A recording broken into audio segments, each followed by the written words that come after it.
You're a trader or an investor or you're involved in finance, maybe you're new, maybe you're a seasoned pro. One of the most important decisions that you'll make is what broker to go with, right? Where you're going to store your money, what software you're going to use, and where you're going to transact. In this video, I'm going to talk about why broker selection is more important than you think. Let's get into it.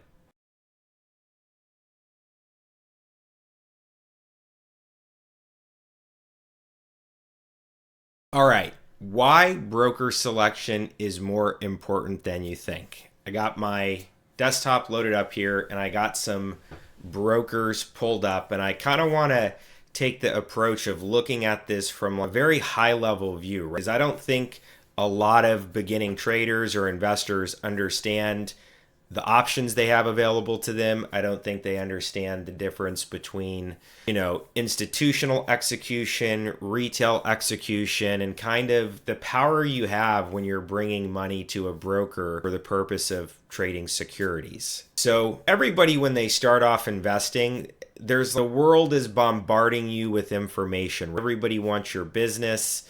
And the reason why that is because all of these brokers are going to make money on commissions.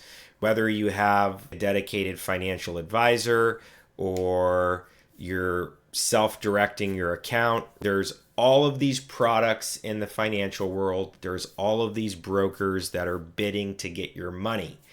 Now, when you think about trading, when you think about brokers, you have to understand what a broker is. Brokers are there to open an account for you, and the account is opened in your name. And a lot of the time, a broker may or may not be a custodian. So you have an introducing broker, and then you'll also have a futures commission merchant or some type of entity that's actually going to hold the capital. So when we think about trading, the main thing I want you to take away from this video is that you have a lot of power with selecting who you're going to go with and your ability to negotiate on your commissions. A lot of people don't know this. They don't understand this because a lot of traders, if you look at trading programs, let's say that during a year period, you might have a trader who breaks even or loses or maybe just makes a little bit of money while the broker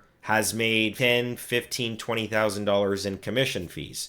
So important to understand that when you're bringing capital to a broker, you do have the ability to negotiate on your fees and commissions. And obviously, the more money that you bring, the stronger your negotiating can be. And this, we can talk about this in a lot of detail. And so I want to just kind of go through some of these. So you have a company like E-Trade from Morgan Stanley. And E-Trade, a lot of these big brokers, prime brokers, Morgan Stanley is a big entity. They offer a lot of services. They're pretty much fully integrated vertically. You can do all types of stuff with them. And they have a retail side, and then they also have an institutional prime broker side.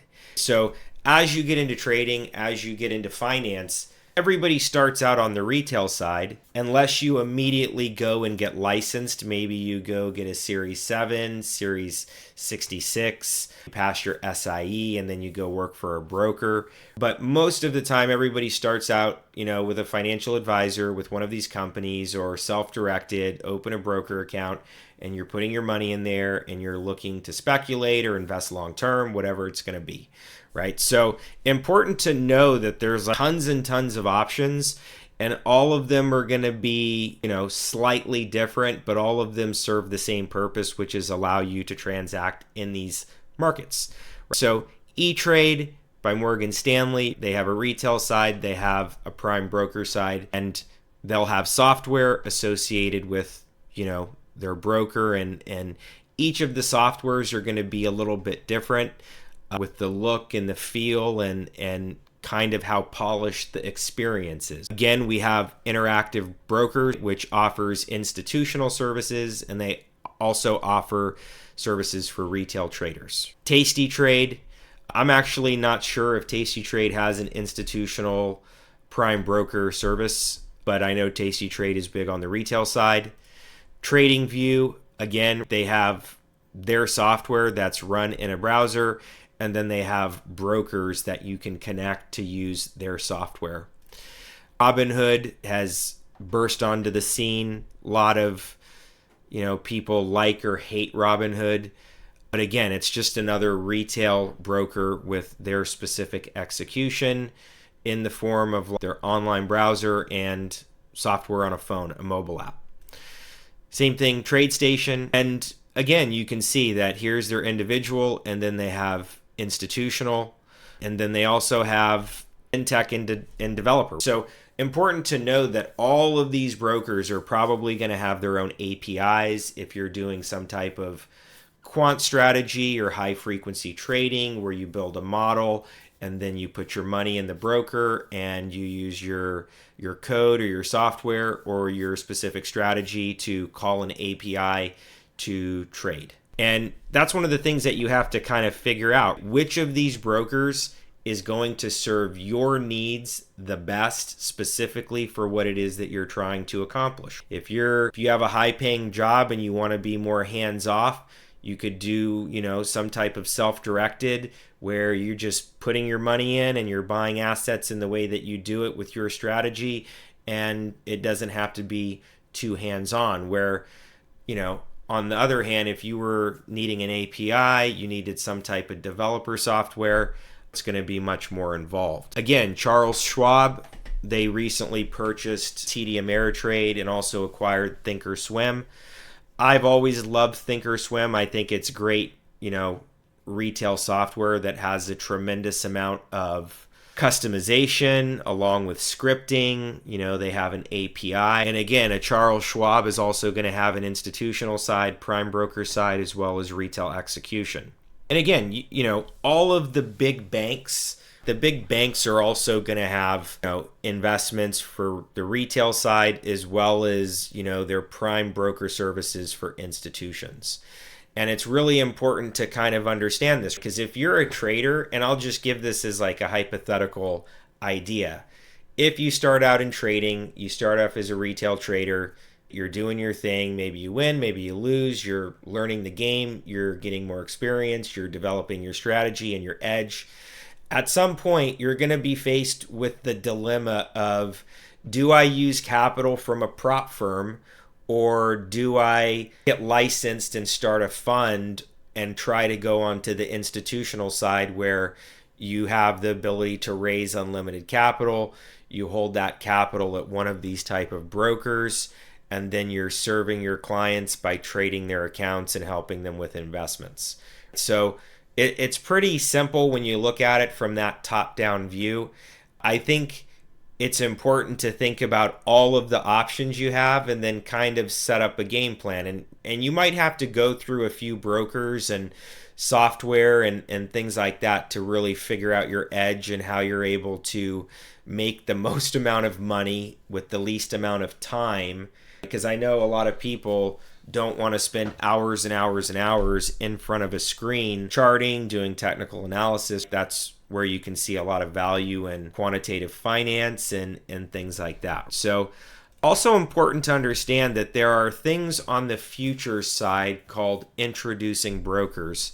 Cannon Trading is an introducing broker, and these are other ways for you to open futures account where professional traders and hedgers can use these types of brokers, self-directed traders, broker-assisted traders, also offering automated systems and algos, and they have a ton of trading resources. And a lot of these types of introducing brokers are going to have a lot of flexibility when it comes to software. So there's a ton of different types of software: order flow trading, Bookmap, CQG. There's all these different softwares, multi-charts, Sierra Chart, RTrader Pro. If you look at NinjaTrader or any of these prop trading firms, usually with a prop trading firm, you pay some money monthly until you pass a prop trading test or whatever, and then you have the choice of what software you're going to use, et cetera, et cetera. And, there's a lot of value in prop firms, as I've said before, but a lot of professional traders who go on to run funds or get licensed, they don't use prop trading firms, and they go and create their own their own program with their own disclosure documents, whether you go the hedge fund route, which is like GP/LP structure, LPA, PPM. You get your SEC registration. You probably will need a Series 66 if you want to charge management fees. And then you can go and raise capital under your registration or your exemption in whatever form or fashion that works best for your strategy. And then on the other side of that, you can get Series 3, which is specifically for futures and options. And you could create something like a CTA or a CPO. You could even create your own introducing broker like this. So I don't think people spend enough time looking at the brokers and kind of understanding the hierarchy of how this business works from like compliance view. And so I kind of just wanted to go over this and just kind of maybe get your mind thinking that, there's a lot of retail side, there's a lot of institutional side, and you have a tremendous amount of options when it comes to selecting a broker and parking your money with one of these structures that's going to serve you on your trading and investing career.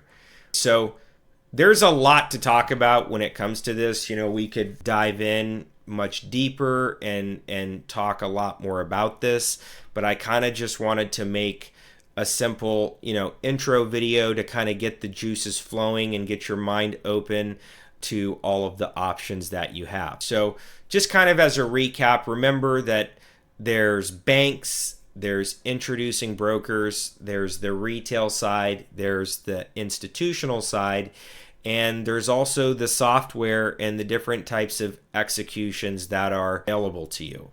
So subscribe, like, drop a comment if you have any questions or you have any content ideas or maybe specific questions you want me to answer or give my opinion on.